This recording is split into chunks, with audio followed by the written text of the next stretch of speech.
When Dom Toretto said it doesn't matter if you win by an inch or a mile, he was lying.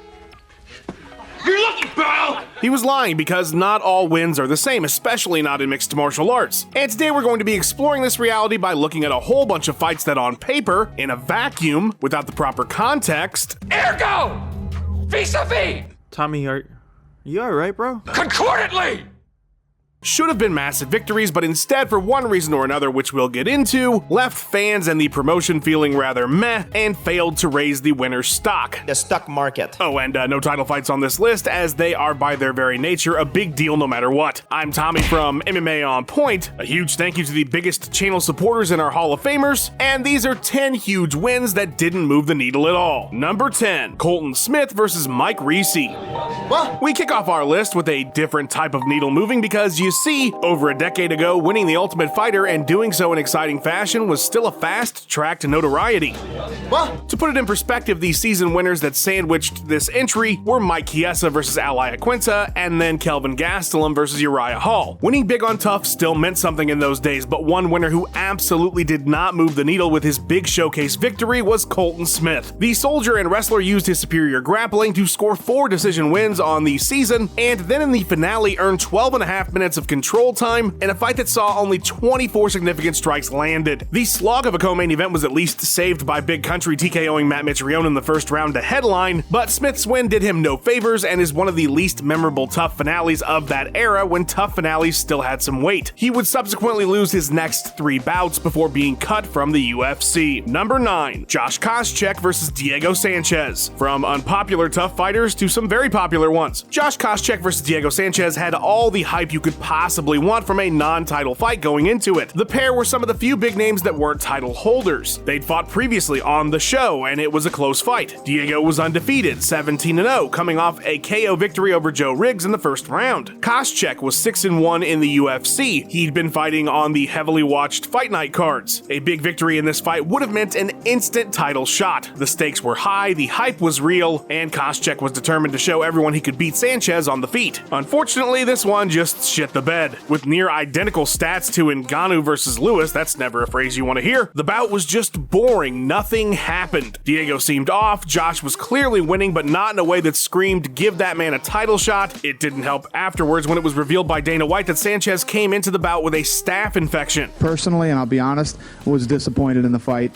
I felt that they stood and stared too much and didn't let their hands go as much as they should have. Oh, and then GSP lost the title to Matt Serra, completely overshadowing the already lackluster victory by Koscheck, who was most definitely now not going to be fighting for the title. Number 8, Johnny Walker versus Anthony Smith. When everybody's favorite Scottish whiskey debuted in the UFC, Whiskey. took all of 3 fights before fans were saying he might be the man to dethrone John Jones. Walker scored 3 first-round finishes, 2 of them in less than a minute, and the hype was a hyping. That was until he was TKO'd by Corey Anderson, because there's levels to this, and since then Johnny's just kinda been there, but a few things have changed. One, JBJ is gone from the division, and he left a goat-sized hole at light heavyweight that's since been filled by 4 different rulers, one of them in his early 40s, and the 2 since both crowned by beating said 40-plus-year-old, the first of which vacated the title due to an injury. So it's not been exactly stable, and there isn't exactly any one man who has done anything that says, oh yeah, that's clearly the next guy. Enter Johnny Walks in 2022. He subs Iwan Kutelaba in the first, then TKO's Paul Craig in the first, and suddenly people were talking about a title shot if he could beat perennial contender Anthony Smith. And he did, and he probably is going to get the next shot. But nobody is happy about it, especially the UFC. Walker versus Smith was a real snoozer, and DFW afterwards was not impressed with the Irish Brazilian. Should have done the worm again, might have saved it. Number 7, Curtis Blaydes versus Alexander Volkov. For never was a story of more heavyweight woe than this of Curtis Blaydes' many career lows. He drew Francis Ngannou in his UFC debut. Well, that sucks. Put together 6 wins, only to get TKO'd by Ngannou again in just 45 seconds. Recently, he got himself right back in the spot where it's like, well, if he wins, how are you going to deny Blaydes now? And he got TKO'd by Sergey Pavlovich. There was another rough spot, though, in the middle of his UFC run that I want to talk about for this entry. Following the loss in his rematch with Francis, Curtis popped off 3 straight victories, including a TKO finish of JDS, as a Fight Night headliner, setting him up for a second straight main event with Alexander Volkov. The Big Russian's only loss up to that point was the freak last-second KO by Derek Lewis. My balls was hot.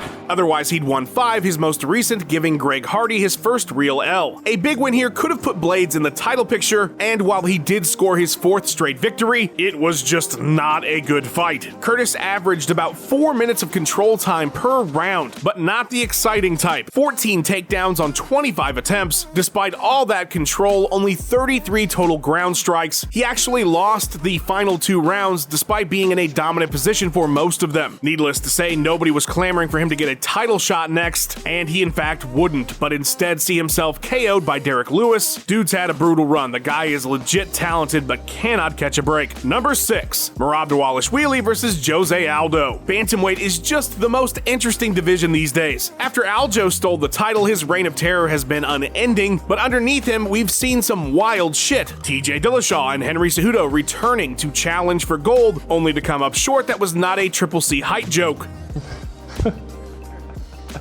Sean O'Malley finally proved he's ready for the big time by beating former champ Petr Yan. Oh, and Aljo's teammate Merab Dvalishvili has been absolutely railroading the division and is the clear number 1. But there's a few problems. The first, he really doesn't want to fight his best bud if possible.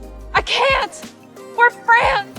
But the other thing is how he's been winning. Going into the fight with Jose Aldo, Merab was on a 7-fight win streak, primed for a showcase performance on a pay-per-view against a legend. And yeah, it did not go that way. Despite failing on all 16 takedown attempts, Merab outstruck the former champ 135-59 and got a UD victory. Afterwards, he explained how he didn't want to fight teammate Sterling. I feel like me and Aldo, we can beat everybody. It's no problem, you know? And then Dana White shit on his performance at the presser. Merab didn't go after it like, you know, a guy that looks like he wants to fight for the title. Well, yeah, Dana, he said he doesn't want one. Despite absolutely dominating Petr Yan next, fans were bored to tears, even though this time White was impressed. You know what, though? The moment of the year is him stealing O'Malley's jacket, so I'm good with Merab. Number 5, Rashad Evans versus Rampage Jackson. Conor McGregor. I bet you didn't think I was going to start this entry by saying his name, did you? The Notorious has been the king of the big draw non-title main event fight, but back when McGregor was doing Irish regional shows, Rashad Evans and Rampage Jackson had a beef so hot that they'd sell over 1 million buys when they finally threw down and no gold was on the line. That said, given the popularity of the feud, one that was perpetuated by a hugely popular season of The Ultimate Fighter in which the two served as coaches, White announced before the fight that the winner would get the next title shot at light heavyweight. Unfortunately, the fight was just not interesting at all on either side. It was very grapple heavy, but not the entertaining kind. Jackson's performance was lackluster. He scored a knockdown in the 3rd, the only highlight of the whole fight really, and still lost the round on 2 of 3 judges' cards. Evans was awarded the title shot despite the disappointing performance, but when he had to sit out with an injury, he was quickly replaced by teammate John Jones, and then he had to go through Tito Ortiz and Phil Davis to finally get his second shot at the title. It's safe to say that while yes, injuries happen and the show must go on, had Evans beat Jackson in spectacular fashion with how popular that feud was, my guess is he'd have been lined up for the title right when he got back, not 2 years later. Number 4, Bilal Muhammad versus Gilbert Burns. I'll be honest with you, I love his fights. I'm a Bilal Muhammad fan. For my money, I don't know if it gets any better than when he sings When a Man Loves a Woman. I'll be honest with you, I love his music.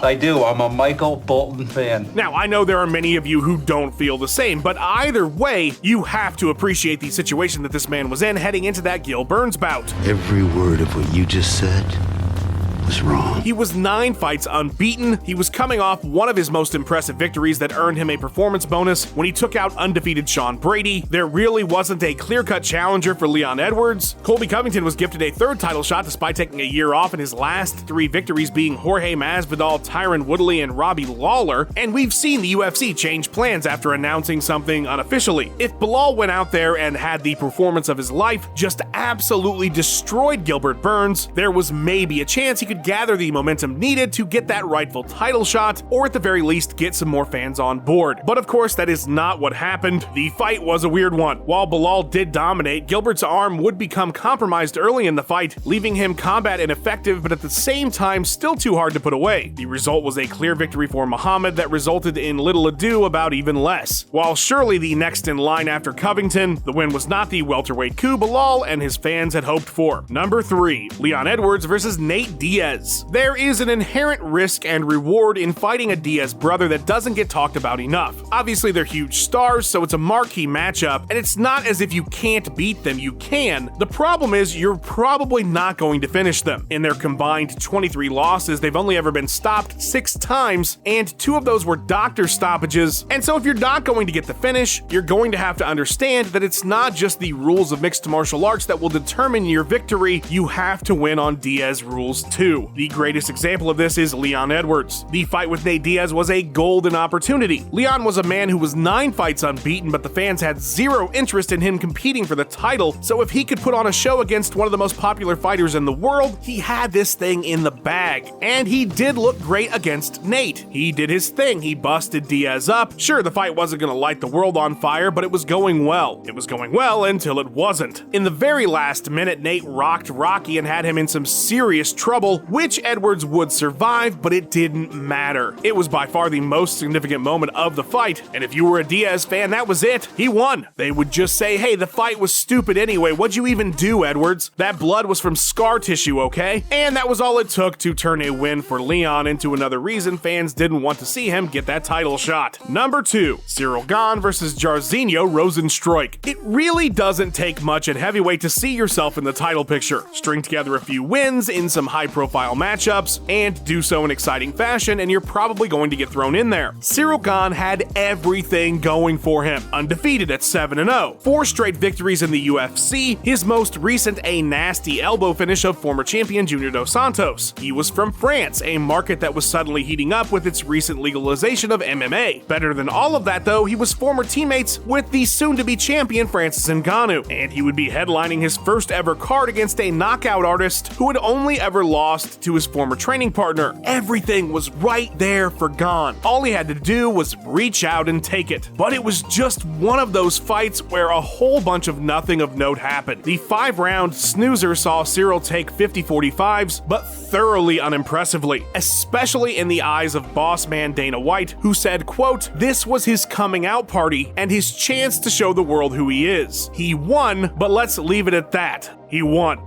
Oof. Gane would have to defeat Alexander Volkov and earn a make-believe interim title from Derek Lewis before he finally got his shot. Speaking of the Black Beast, number 1, Derek Lewis versus Francis Ngannou. So this fight makes a ton of our lists. He's on the naughty list. Because it is historically bad and we all know that, but it also just happens to fit this concept absolutely perfectly. Francis Ngannou had taken the sport by storm, coming into the UFC and rattling off 6 straight stoppage wins, mostly in the first round, to become the most feared fighter in the world. Then the world found out that he wasn't quite ready for a grappler and Stipe Miocic took him to church. The rebound, though, was the perfect fight. Fuck all that wrestling shit. It was going to be nuclear power in all 4 hands. Derek Lewis versus Francis Ngannou. Truly one of the best bookings on paper of all time. On paper. Just like Lewis earning a victory over Ngannou on the feet, on paper at the time should have been absolutely tremendous. But no, instead Ngannou got hit with an ice ball from Sub-Zero, and Lewis threw his back out or something. This combination led to the worst possible fight ever all around. Not only did the victory do nothing for Lewis, but it was such a hyped fight and it was so disappointing that I think winning or losing here wouldn't have even mattered. It was a detriment to his career either way. This was not even not moving the needle, this was just throwing the needle in the trash. You know who always moves the needle though? The editor of this video, Luke Taylor. Please follow his socials and show him all the love ever. The guy's amazing. Big thanks to Ben Rosette as well. He provides the tunes. You should go follow him too. Of course, the biggest of thank yous to our channel champions. If you love On Point and want even more exclusive content or want to have a voice in the creation process for our videos, consider becoming a member by clicking the join button below the video. Like and subscribe for a whole bunch more of what you got today. What are some other big wins that you can think of that did not move the needle? Let us know in the comments below. And thanks for watching, guys. I will see you round the way.